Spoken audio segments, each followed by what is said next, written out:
Good morning, everybody, and welcome to Model Office's 5th Remote Working Risk and Resilience webinar. We're delighted to welcome quite a large number of IFA and wealth management financial planner firms today. And just some housekeeping points before we start. We are recording this, so it will be available afterwards, hopefully later today, if not over the weekend, on our RegTech channel, which we'll make available to you all at the end of today. And you will have seen, hopefully, from the emails that you've received from us, that you basically will be able to log in and check your mic icon, which is top left. And if you can't hear me at the moment, then I've put in the chat function details around how to phone in. So either way, hopefully the tech will work for you. I've also got the chat function on, and thanks, Keith, you can hear me loud and clear, which is great. We've got that reminds me, we've got two fantastic guest speakers. We always want guest speakers to come in and talk about how they are supporting their firms through in these turbulent times that we're in at the moment. And we currently have Intelliflo speaking up first. So we've got Paul Thompson-Clark, Head of Client Solutions there. And then we've got Keith Hare from Benchmark Capital, rounding us off today regarding the good work that they're doing in the marketplace. But this really is all about, started really from a paper that we put out into the marketplace, which effectively you can see on the screen there, where we had a large number of contributors, which was great. We did it all pro bono, and it was really about developing a handbook to show how firms can, use technology and what resources are out there for them to see them through, the pandemic and beyond. Obviously, with winter coming, we've got an interesting period to get through. So from that point of view, hopefully this is going to be relevant for you and your business. So just a few more pieces for you. Looking at the screen in front of you, you should see the audio mode there. So hopefully you've all checked in and you all now can hear us. So let's start with my piece and Model Office's piece. Just for those of you who are not aware of who Model Office are, we're a RegTech business, so we effectively focus on what we call GRC, governance, risk and compliance, and allow firms to benchmark and audit their business against all the rules and regulations in one place, manage all the key risks, and effectively know that you're compliant, which has obviously a number of good connotations for the business in and around how you're managing the business going forward, and obviously trying to reduce time and costs associated with compliance, which are only going one way at the moment. But at the moment, what we're facing is, we're living through a black swan moment, really. We've got this unknown that we're dealing with, which is the pandemic. I lived through SARS in Hong Kong when I was working in wealth management with Hare Law. Similar process, similar things. We all had to work remote, we work from home, wear masks and so forth, the new normal, as it's now called. But the interesting thing with what we have now, this is global, it's far more virulent, and we've got lots more to deal with on an ongoing basis. And we don't quite know where we stand on an ongoing basis, as we've seen with the local almost whack-a-mole lockdowns that we're facing in the UK at the moment. So we've got lots of things to deal with, personally as well as professionally.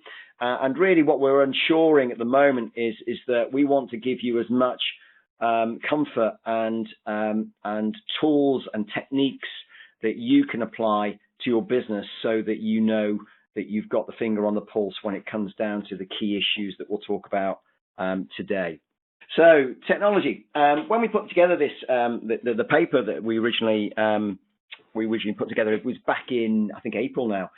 We wanted to really bring together the tech community and focus on what is available to firms and what is out there, and take a look at what we call a joined up approach. So really that's looking at all things from cash flow modeling, back office technology, practice management technology. You'll hear a lot about that today from from both the guest speakers, but also looking at, robos advice, reg tech, as we talked about, and looking at how you can blend in technology to ensure that you're getting the most out of it. One of my biggest frustrations when I was in wealth management and advising was effectively there's lots of technology out there, and we actually signed up to quite a lot of tools out there, and we weren't using half of them. I mean, the ones we were using, we weren't using effectively and efficiently enough. So that caused, problems for the business. So really, as you can see from this slide, technology can help streamline the business. It can help ensure that you've got a real focus on what the regulator wants at the moment, as we'll see in a minute, financial resilience, operational resilience, heighten engagement with your regulators, with your clients and with your staff, align the business service to your clients' needs, which is exceptionally important during times like we're in at the moment, allow you oversight to monitor and test where you are. Very important when it comes down to the GRC stuff that we'll talk about, the governance risk compliance stuff, but also communicate any key issues that you may have as you move through. Here's the paper, and if you haven't downloaded the paper, we will send out this at the end of today, where you can sign up to the paper, which is highly relevant today at the start of lockdown. And as you can see from the contributors, we've got some great firms in there who've been kind enough to give up some time and resources to contribute to the paper. Now, the good old FCA, they themselves have a lot to deal with. I think the important thing that we focus on is that, what they viewed back before the COVID stuff is still very relevant now when it comes to things like operational resilience and the firm's culture and governance, financial crime, and so forth. So the key issues that the FCA are focused on, they're not going away. The regulations won't stop during these times. But the important thing to mention is that what we want firms to do is ensure that they are, not, keeping the eye on the ball, making sure that they're juggling all the balls that they've got to juggle in a way that they can keep it going and spin those plates during these times. And again, as we'll see from technology, it can help with that. Technology isn't magic. Technology is an enabler platform to allow things to work more effectively and efficiently and give hopefully more quality data, high quality data and MI to your business. The FCA have a very much a focus on risk management at the moment. Here you can see their view on what risk management is. They consider risk management to be a combination of impact, the potential harm that can be caused, and probability, the likelihood of a particular issue happening. So really what they're looking at you doing in the business is identifying the main risks and objectives that may arise, measuring the importance of the risks, looking at mitigating risks and monitoring the progress of those risks. And at the moment, as we know, with the markets and how volatile things can be, there's lots of risk going on, operational risk, financial risk, and the FCA, as we know, are sending out their second financial risk resilience questionnaire, which is quite telling. They're going above and beyond their reg data, formerly Gabriel reports, because they're generally worried about what's happening in the market and how the impact of COVID is affecting firms like your good selves. Now, when it comes down to the COVID issues, what we've seen and business disruption, what we have seen is the FCA really set to focus on your capital and liquidity buffers, making sure that you've got reserve funds in place and planning strategically ahead. Really what we're looking at there is that you've got everything in place from looking at how you are from a resilience testing point of view, looking at your operations and financial resilience, but also looking at key issues regarding business continuity. Hopefully it's not going to happen to you, exit and wind down planning. The other thing to mention as well is that the FCA have been very proactive in extending, for example, some deadlines. So what they've done with the SMCR in particular is they've extended the conduct rules. They don't come into force now until the 31st of March 2021, and submission of deadline to the directory for the person's register. That's again 31st of March 2021, as is certifying people within your business in those roles that need to be certified for fitness and propriety. So that's some good news, I guess, to look at. The other thing to mention as well, which is always raises a wry smile for me when we're talking about key issues on where the regulators are and what's happened in the industry regarding a move to digital, is wet signatures. And that's really kind of interesting in relation to wet signatures, because, I mean, did you know that the FCA never actually required a wet signature in agreements? Their rules just apply the durable median and client best interest rules, COVS 2.1.1R, plus fair and clear and not misleading rule when electronic system is used. But what we're seeing is good stuff where lots of platforms and technology firms are coming in with that move to digital signatures, which is long overdue. We have flexibility over the awful rule, which is the MiFID II 10% depreciation notification.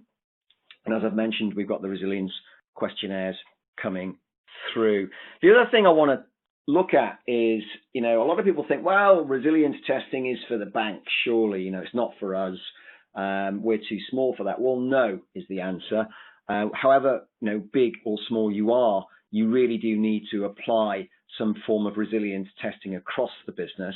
It's in the rules, as you can see here from this slide, and you can do that in kind of four key areas: looking at resilience, looking at maintaining delivery of critical functions during these times, whether that's engaging your clients through WebEx, technology, Zoom, Skype, Teams, so forth.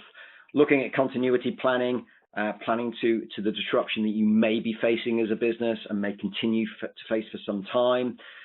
How you are making your staff, if you're large enough, work smarter. We used to call it working smart when I was at Hare Law, working from home effectively. And looking at recovery, how you're going to recover from this and how things are going to bounce back for you. Getting ready for the bounce back and making sure, obviously, God forbid, hopefully it doesn't happen for you guys, but, wind down and so forth. That is all taken into account. So really from that side of things, we've got to make sure that we've got key issues such as, outsourcing agreements, complaints registers, conflicts of interest policy, remuneration policy, best execution policy, financial resilience, and cyber resilience. I'll talk about it very shortly in a minute. Policy needs to be now in place. Business operations, just a quick one on this. We'd recommend, if you haven't done it already, you're mapping this out so you know who does what, good core part of the SMCR in the senior managers regime. But mapping systems and processes is very important. Know who sits on boards and committees, internal communications. We talked about SMCR, working smart and remote working, and also outsourcing who else is involved in your business that has an impact on your business. And making sure that's all mapped and you know who does what. Again, very important. You should really be doing that from the SMCR perspective anyway. There's a very big focus, as you've seen from what I put on that slide regarding the FCA business plan on cyber resilience. We have just updated Model Office to bring in a cyber resilience, its standalone cyber resilience diagnostic section. And that we think is very important. We pulled it out of the GDPR section because there's massive focus on cyber resilience. Cyber criminals have upped their ante during lockdown and the pandemic because they're seeing it as opportunity, and they're looking for any backdoors into your business, whether that's, for example, a client portal or whatever, that they can get access to your client's information and your information. So there are some key points there. I'll talk about that very briefly in a minute for you. That you might want to focus on. But the other area that could be a risk for you is ensuring that you've got a clear strategy around outsourcing. Outsourcing governance is really crucial to any business because we all outsource and it's good business practice to outsource. So what we want to make sure is that you have that locked down within your business, and you can do that again using, for example, regulation technology to ensure that you've got the due diligence, the research, the governance, the risk, the controls all around these key areas. If you're outsourcing to technology, if you're outsourcing to platforms, consultancies, discretionary fund management firms, and so forth. This should form a part of your, centralized investment committee if that's what you use. So really making sure that you've locked down outsourcing, because that is a big risk. Again, it's something the cyber criminals are looking for any chink in your armor that they can get into. That's very important. Just very briefly on RegTech, this showcases our platform. What I'm just show you on our platform that you can see here is there's a couple of things that we've added in over the pandemic that we've been building for some time. Just to give you an idea of what we do, this gives you a full holistic view of Model Office of a firm that's self-audited their business across all the key regulatory and strategic risk areas, which form part of the rules and regulations. Not just the FCA, but we've also got, as I said, ICO, GDPR, you've got ESMA, MiFID II, and so forth, all in there. But the key issue is that what we've now got in and live is a live action plan, action tracker we call it, which was built with Rory Percival, ex-FCA consultant, as many of you know. But here what we've done is all the question sets within and across our diagnostic platform are RAG rated, high risk, medium risk, and low good risk, good practice. But for example, what we are interested in is once you've answered all the questions into the system, then you can start to really look down at what are the key issues that you need to deal with. So if I look at cyber resilience, here you've got some key issues that a firm needs to start to look at, covering across key areas in the business. So you can focus on any of these areas at any particular time. If you've got a cyber, have you got a cyber action policy? Well, this firm has answered it, you've got it, but it's below the required level. You can go into that area. You can look at, is it on track? Is it delayed? Is it severely delayed? Who is responsible for that area? It will then, you can add it into your diary so it forms. So what we're doing over time is building a compliance calendar within the system, and you can update your answer and then move forward once it's resolved, add notes, which is good SMCR practice. And also you get a history of how people have answered the question sets across this. The other area which is very important is financial resilience. And what you can also do is plug in, for example, audited accounts or projected figures going forward within your business. And the algorithm will then work out exactly where your business is, benchmark you against other businesses, ensure that you've got all that in place. Very important at the moment if you look at where the FCA are going, because they're all over this like a rash. So really what we're looking at here is looking at, how strong are your cash flows in your business, and we've got some guidance input there. We've worked with Phil Young, ex-360 director, CE, chief executive, who now sits on our board to build this, and we've made this completely free. We love that word free. During the pandemic. So if you're interested in this, we will send out the link to this if you want to have a look. And we're also giving values of business as well based on 3 metrics to give an idea of how strong the business is from that perspective. So just really from that point of view, what we now want to do is just give you a firm idea of how the firm is performing across all the metrics, bring it together, move away from checklist tick box compliance and governance and risk management into an area where you know where everything sits, and you're not just keeping things on spreadsheets, which we hate with a passion, I'll be honest. Anyway, now let's move forward. We now have our guests, ladies and gentlemen.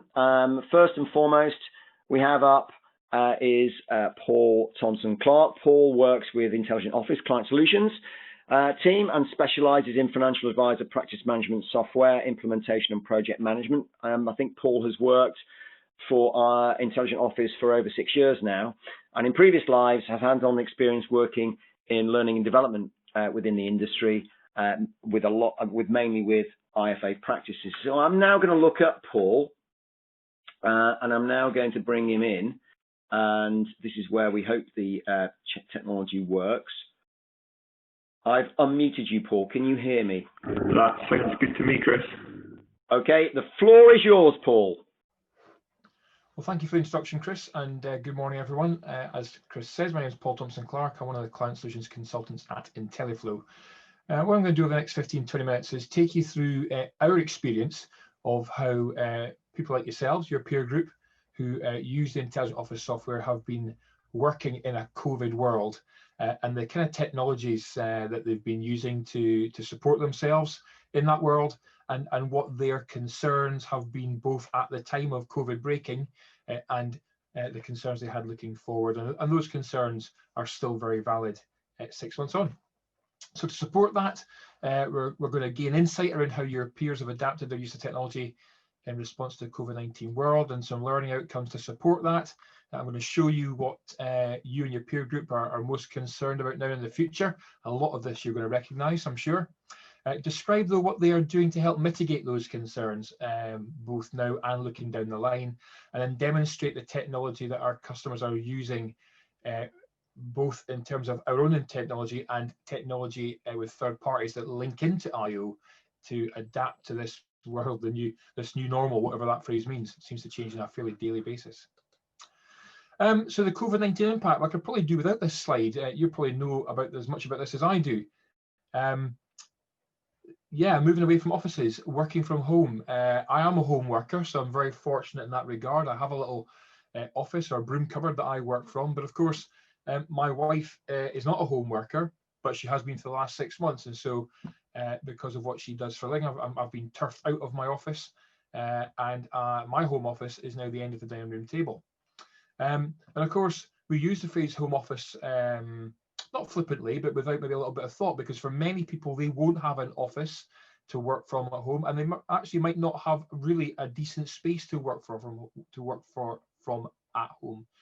So not only is this a massive physical change in terms of the environment, people no longer working with their colleagues who they may well enjoy working with and have regular contact with, but they're also, it's a change mentally in terms of mindset and attitude in terms of working as well.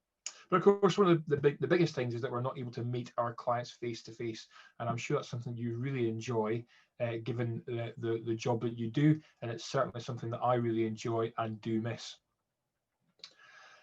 So what are our customers telling us, and how are we finding this information out? Well, of course, they're being uber resilient, and they're adapting, and given the industry we work in and the regulation changes that we have on a regular basis, those are obviously massive things. Chris mentioned resilience a little bit earlier on.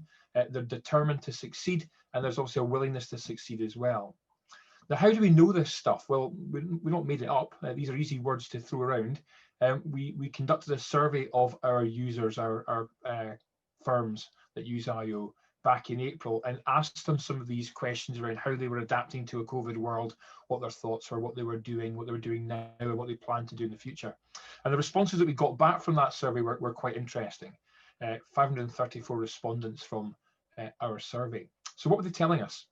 Well, their biggest three current concerns for today. Now, today was back in April, but these concerns are still valid, we feel. So top of the pile, 45% client advice firms were concerned about staying connected with clients. And I suspect that's probably obvious. Moving away from face-to-face meetings, which have been your bread and butter for many, many years, and all of a sudden changing to this world of operating from home. Completing business, so the mechanisms that you have in your office, which could be online completing business, of course, through platforms, but could also be paper-based form filling, posting those out, the machinery, franking machines, whatever it is, photocopiers, all that kind of stuff that you have in the office that you don't have at home. A massive change there, and 38% felt that completing business would be a big concern for them.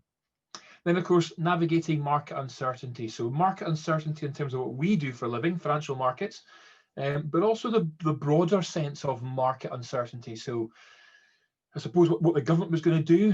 I, for one, had never heard of this word furlough before the pandemic hit. And also broadly, the pandemic, how long would it last for? Would it just be a couple of months? Would it be longer than that? We just didn't know. There was massive amounts of uncertainty. So that was the biggest concerns at the point of the survey. But what about looking ahead? Well, again, common themes here really. Staying connected with clients, again, a massive concern looking ahead. Cash flow linked to conducting business, keeping cash flowing through the business. And then also possibly reduced levels of business. some concerns perhaps around if people weren't sure how they're going to keep their businesses going, how that would then impact on reduced levels of business, and also would their clients be content to keep in touch and work with their advisor in a different way than they'd be used to? How would that impact business levels and cash flow looking ahead? So some really big concerns there, and ones I'm sure you recognise, certainly ones that we recognise in our world of operation as well. So what have we spotted our clients doing then to help mitigate against these risks? Again, Chris mentioned risk this morning, and build a resilient business around the world that we're currently operating in. Well, I want to take you through 3 bits of technology to start with, and then we'll look at something else that's helping as well. So first of all, client portals. Now, our portal is called the Personal Finance Portal, the PFP, and we saw usage of that leap up by 363%. Now, that's in a number of ways. Chris talked about cybersecurity this morning, and of course, cybersecurity is born out of data security in lots of ways. We could go back and talk about GDPR. 1 in 4 people in the UK who have had a data issue or had their data stolen, that's been done by people, believe it or not, just raking through the bins, because customers are not securely getting rid of their data, or documents that may contain personal data in them. So what we are finding is that because you no longer have the office environment as a backup or a means of supporting you, we'll be finding customers of ours using the portal to securely share documents, not emailing them, because we know the FCA is not a fan of that, but instead sharing documents through portal technology. And they've also been securely messaging with their clients as well. So again, not necessarily emailing or phoning for that quick conversation, they've been doing it using secure messaging. However, another explanation for this increase is in terms of, in our portal, the fact-finding area. So the ability to complete client data for brand new clients. We've been finding that advisor firms have been engaging clients into the portal in a much earlier phase or stage of the new client advice process, and getting clients to populate the portal with their hard fact data. And of course, that then populates through into the client record and IO. But also for review clients, existing clients, asking them at review point to look at the data that you hold on them through the portal, make sure it's up to date, and if it's not, just to change it, because you then get notified where clients do update their data or information in the portal. So that's a number of explanations to that rise in use through the PFP. Online meeting, of course, we've talked about moving into our homes and working from home office, whatever that looks like. We can't go and see clients anymore. So 589% have an increase in usage of our co-browsing technology, and we achieved that using an integration, a partnership with Glia. Now, co-browsing or online meeting means different things to different people, and indeed, actually, it's what the client's comfortable with. So some clients will be quite happy to flick their video camera on and let you see what's behind them. Some clients are not so happy with that. They might be reticent to do that.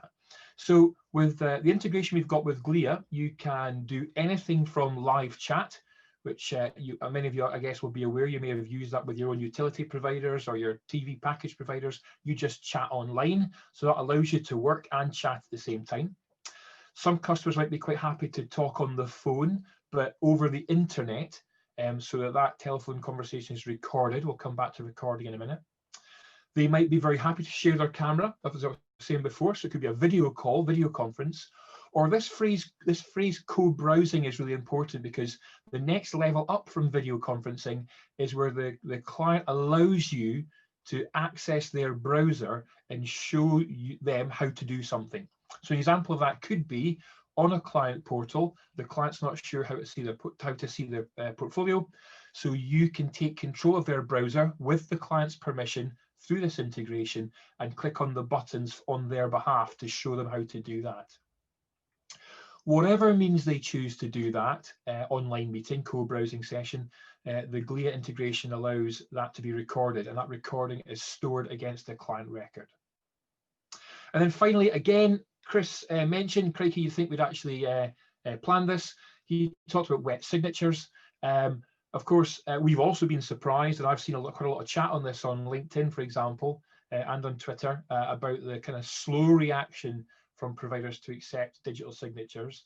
But of course, that doesn't stop you accepting digital signatures between yourself and your clients. And so we've seen a huge uptake in our digital signature integration that we have with DocuSign.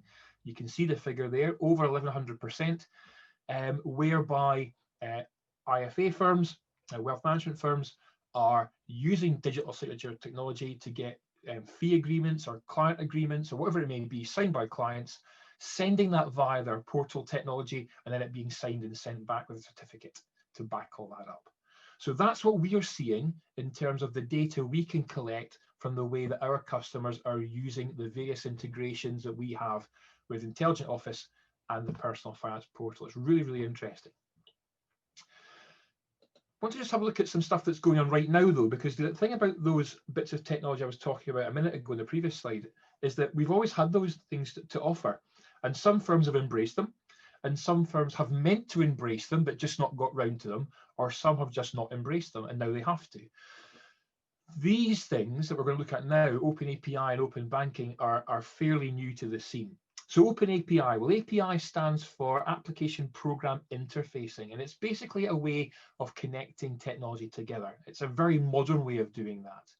Now, you will be the first to tell me, and I know, having worked at an IFA firm before, a number of IFA firms before, that when we try to connect technology together in the past, it can be a bit clunky.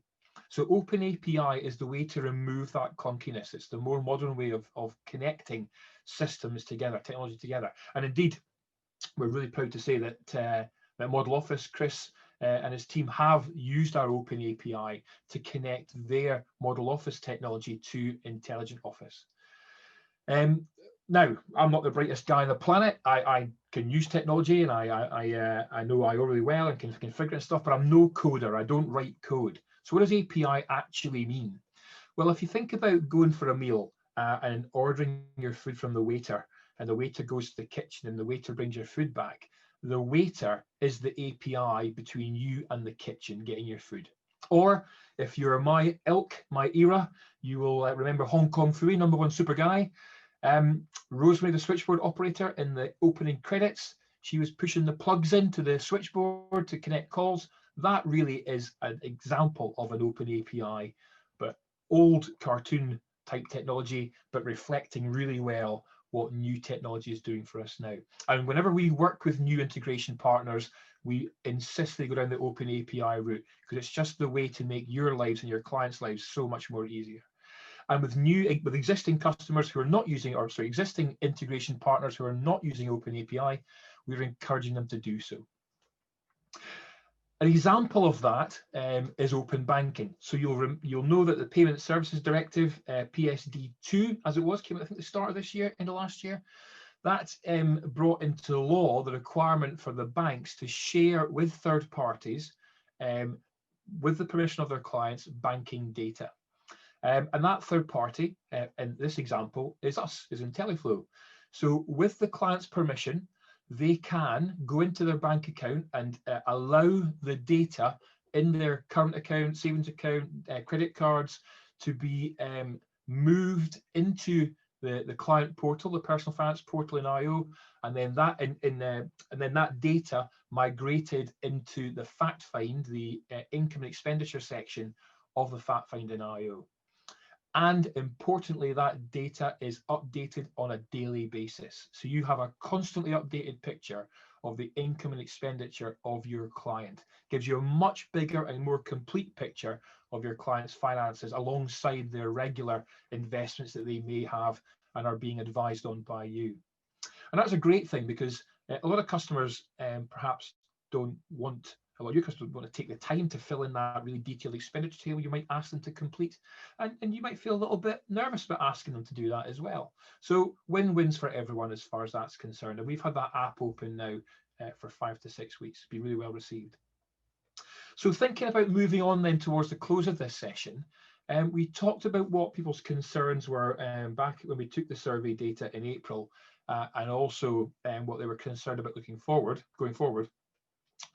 In the new normal, what are our clients expecting? Well, more than half of them are expecting less frequent face-to-face communications with their clients. Now, that's an interesting statement. What we're finding with portal technology is actually clients are meeting you more than once a year. They're just not meeting you, the person, they're meeting you, the business. So they're using the technology, the personal finance portal, the client portal that we provide, and they're seeing your branding. They're seeing your face on there. They're seeing their portfolio on there. They're being constantly reminded every time they log in to pick up documents you've shared or message you've sent them that you exist and all the amazing services that you provide to them, even though they're not physically talking to you. And that's got to be a great thing.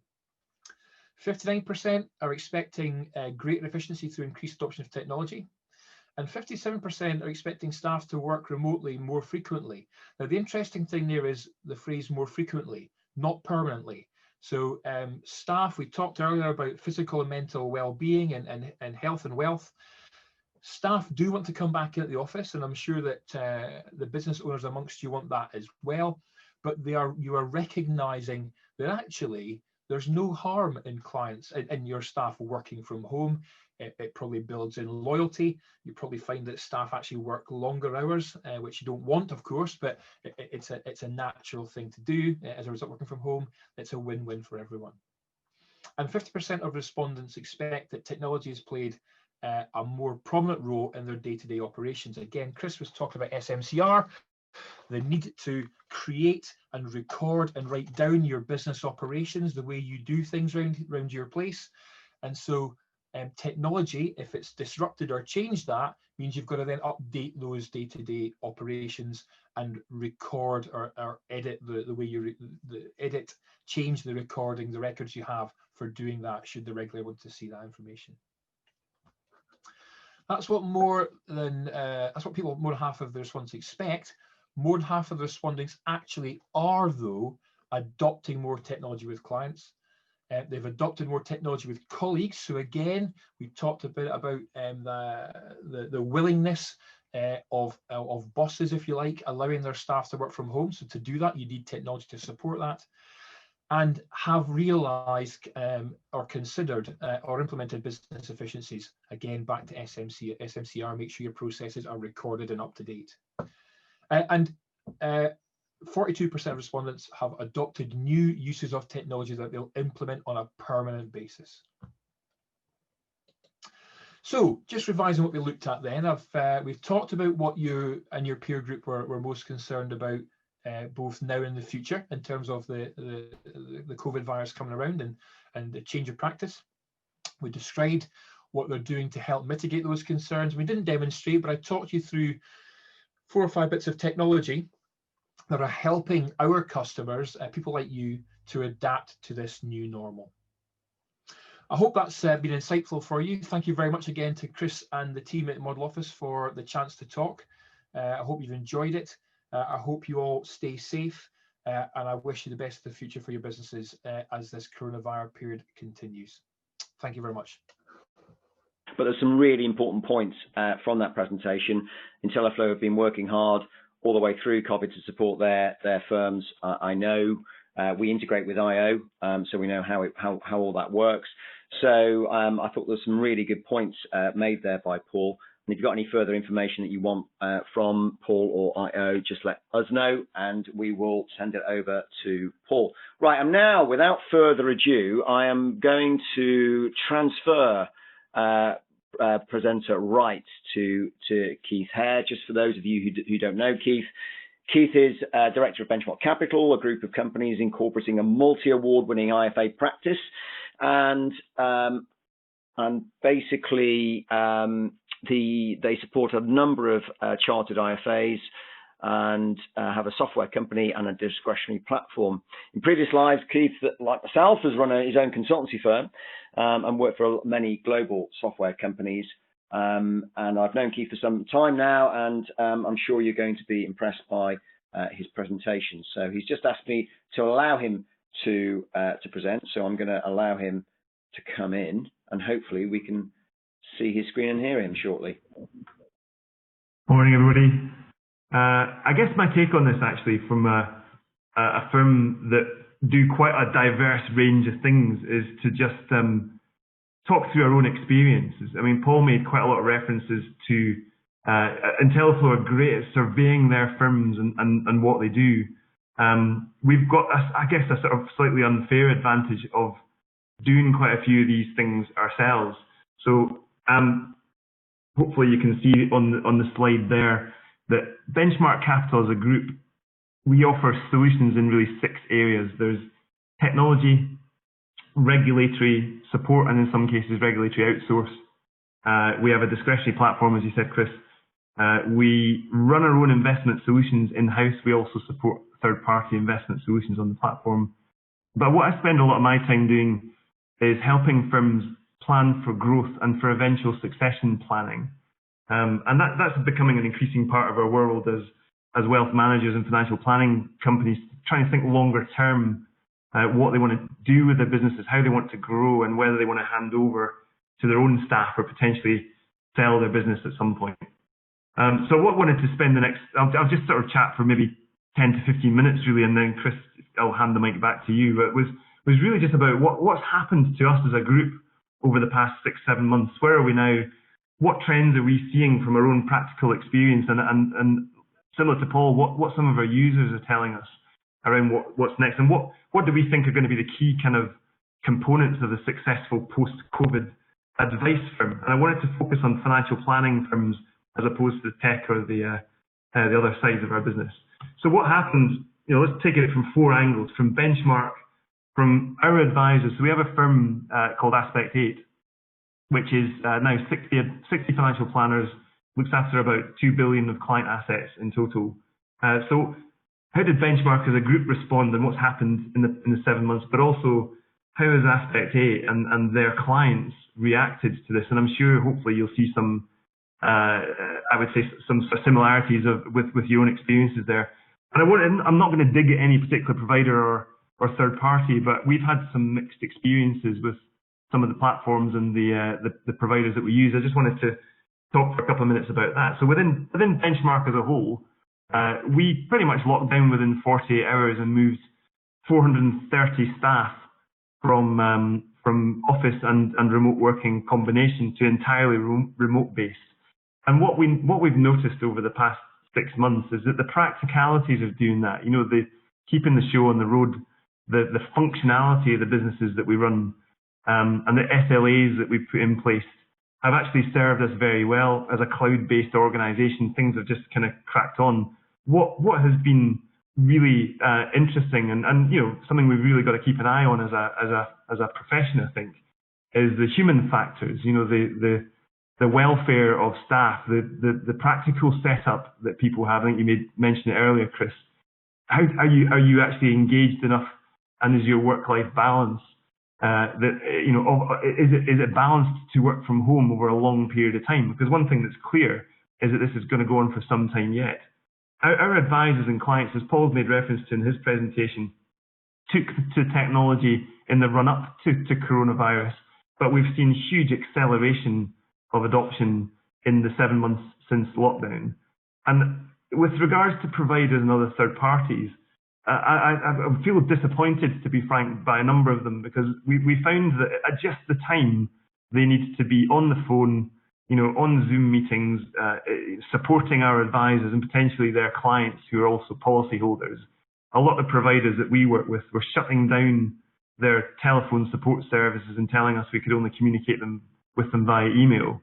Luckily, we were never in a position to do that. In fact, I don't know whether it's a compliment or not, actually, but some of our firms on the platform and the pension side were saying that our SLAs actually improved as a result of coronavirus, which was an unintended consequence if it was a consequence. But I think what we found is that a lot of the more traditional providers and maybe some of the earlier platforms were actually just not set up to have their staff based from home at such short notice.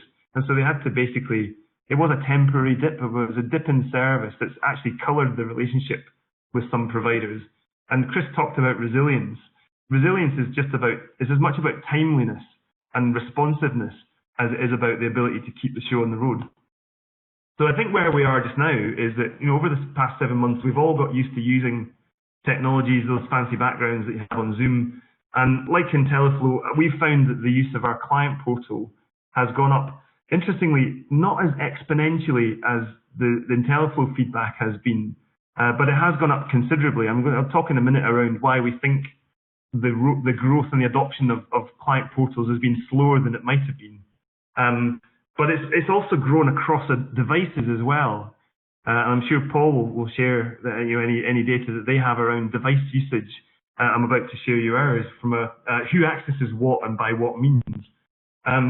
We moved into our shiny new office back in May last year, and it has sat empty pretty much. We've opened it up as of July, and we've got all the social distancing measures in place and the capacity to bring in up to 250 people simultaneously. The greatest number of people we've had on any single day since July has been about 25, about 40, including all the support and service staff that don't actually work for Benchmark. So interestingly from us, what we think is emerging here is a world of flexible working where we've ourselves just released a flexible working charter, which allows staff to be based whenever, wherever and however they feel is best, where there's no detriment to the client or to the team. Largely people can work from home or the office and do flexible working, 5 days a week, 3 days a week, as they see fit, as long as the job gets done efficiently. And I think that's where we're moving to, in a larger sort of sense, is a degree of flexibility that we would never have imagined 12 months ago.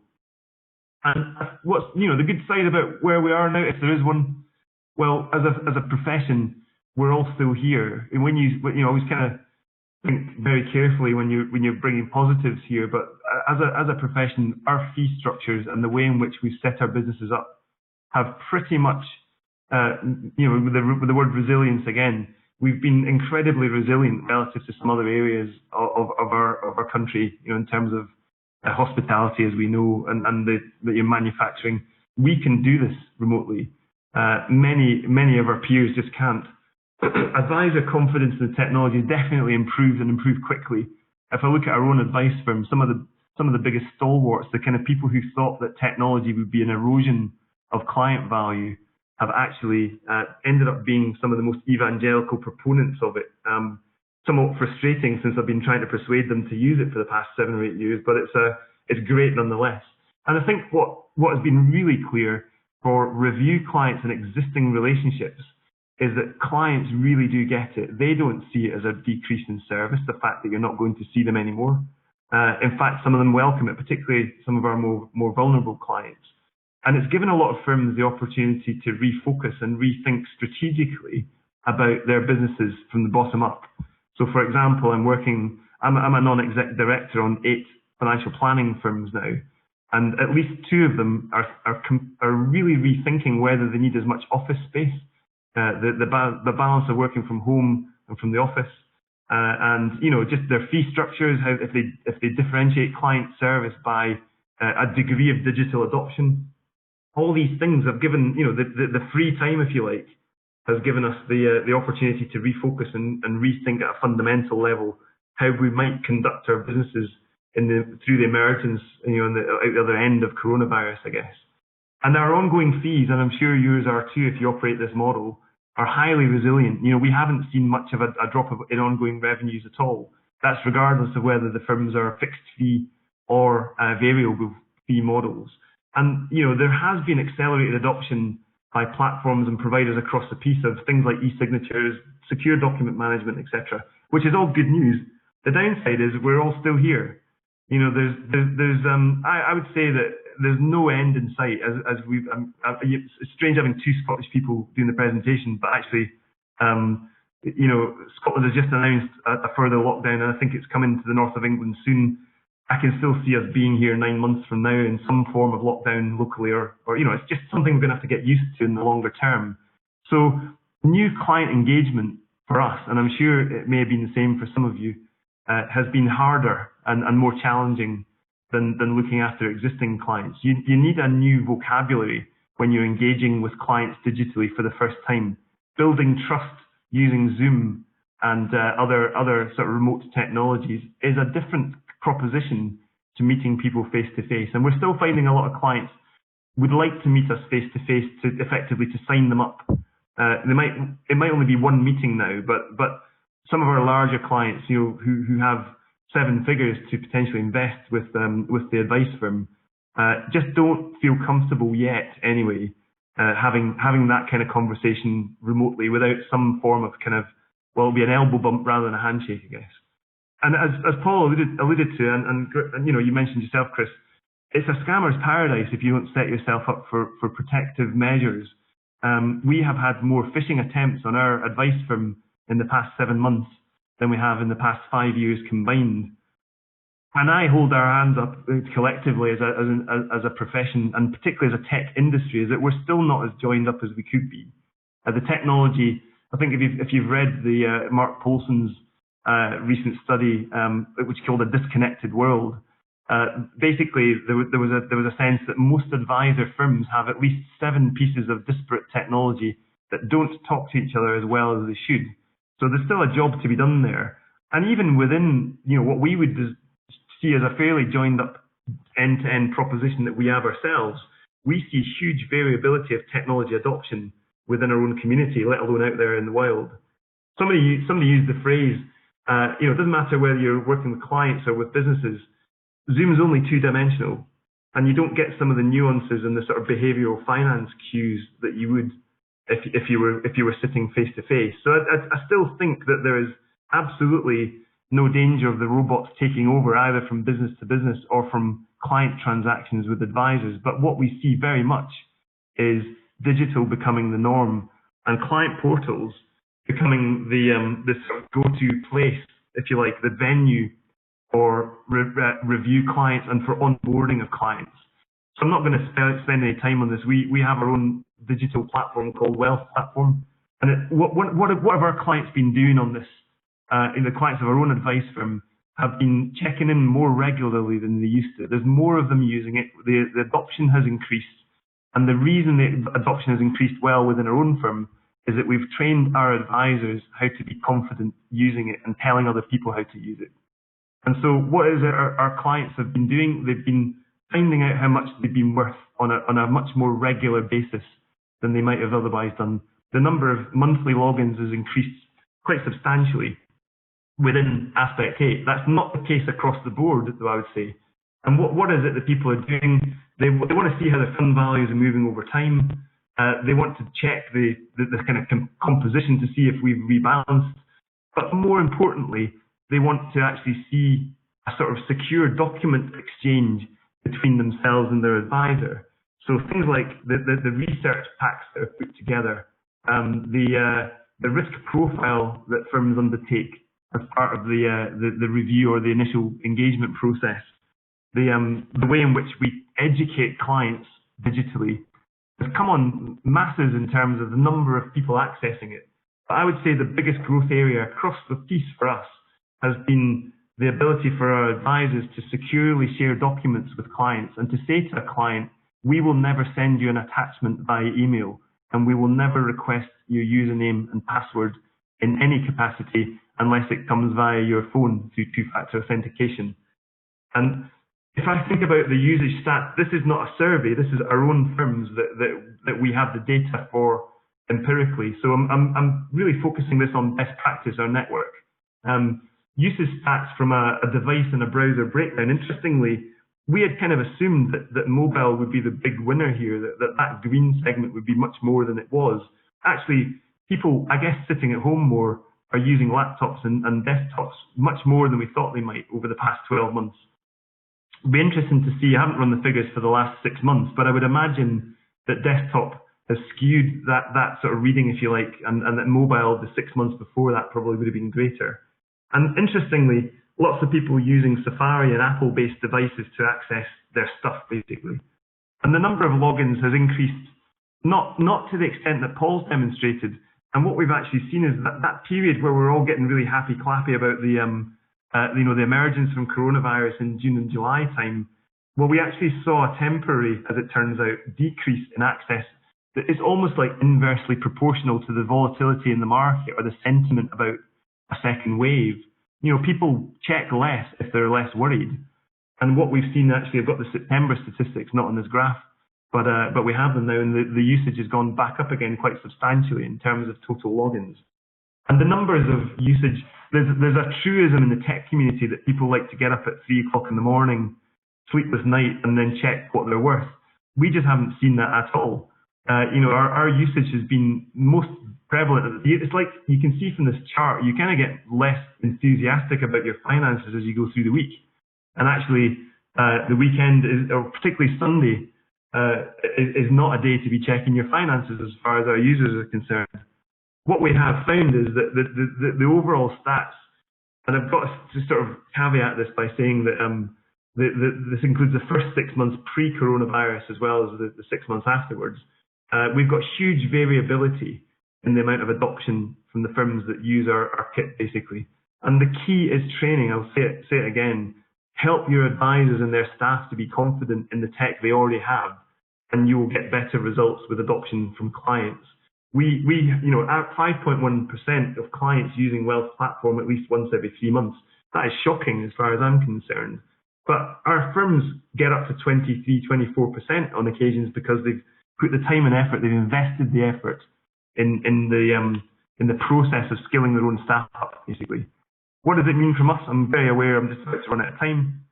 Our development focus over the next 12 months is in 4 key areas. It's about onboarding clients much more seamlessly, driven by the client portal. And, technology wants to be the first point of call for an advisor now. Make it easier to build trust remotely with new clients. Suitability is the second part. It's about embedding compliance rules and automation that take a lot of the manual intervention, kind of the grunt work out of the process. And then focusing on the client's circumstances, not just about facts and data, but about the why of what they want to do, their financial objectives, building in cash flow modeling and some of the behavioral finance techniques we all know and love. And then it's about straight through processing them, taking them from a glint in the advisor's eye through to an actual live case on the platform. And that's, you all know the key sort of parts of the process there. And then, in fact, this is the first one that we're really working on. We're pretty much there from the annual review process, but we want it to be remote and automated as far as the regulatory minimum is concerned. And then if the advisor wants to add any bells and whistles on top of it, then they can do. And to do that within a framework that's secure, robust and scalable, that makes the advisor look good in front of the client and helps them build trust and confidence from the first experience through to when they've been a client for 5 years. And as I said earlier, doing so provides education and adoption and support, practical support for advisors and their clients. I'm not going to dwell on this bit, but what do we think are the keys to post-COVID success? It's about culture and purpose within the advice firm or the wealth manager. It's about demonstrating strong leadership, a set of principles that your staff and their clients buy into, that's technology-driven, that allows technology to be seen as a complement rather than a replacement for advice, and where the people in the firm who are driving it are seen as long-term thinkers. If you can think past the next month, past the next 6 months, easy to say, really at this point in time, quite difficult to do. But if you can think about a 5-year plan now, then you'll be well served for the next few years. I can almost assure it. Back to you, Chris.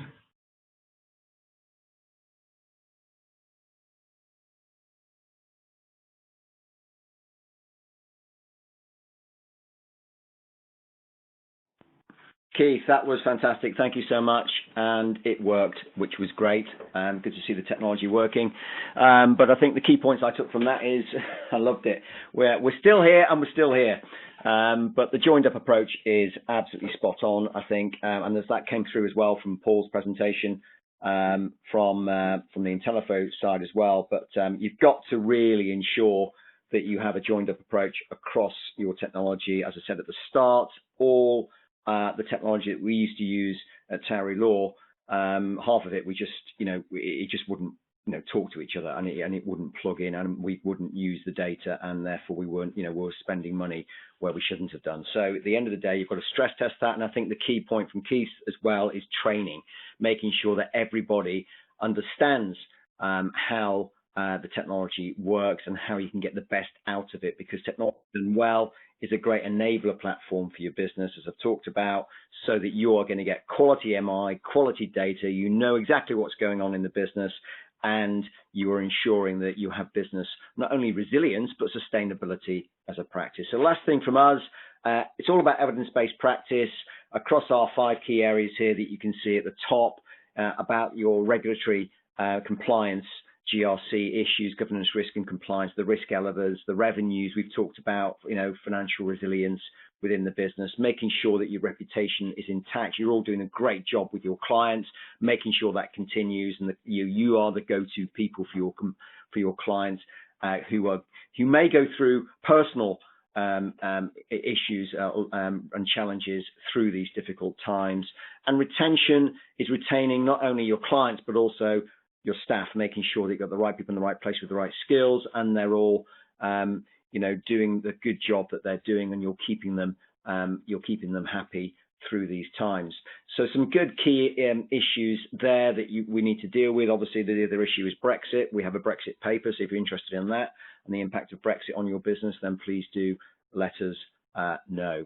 So finally but not least, don't forget, if you haven't got the paper, you can download it. We'll send that information out. We've recorded this session, so we will put that out on our RegTech channel. We'll send out the link to that. We will run another one of these sessions next month with more guests. But for the time being, I wish you a wonderful weekend. I'd like to thank very much Paul and Keith for the time they've taken on their great presentations, and stay safe out there. Have a good one. All the best.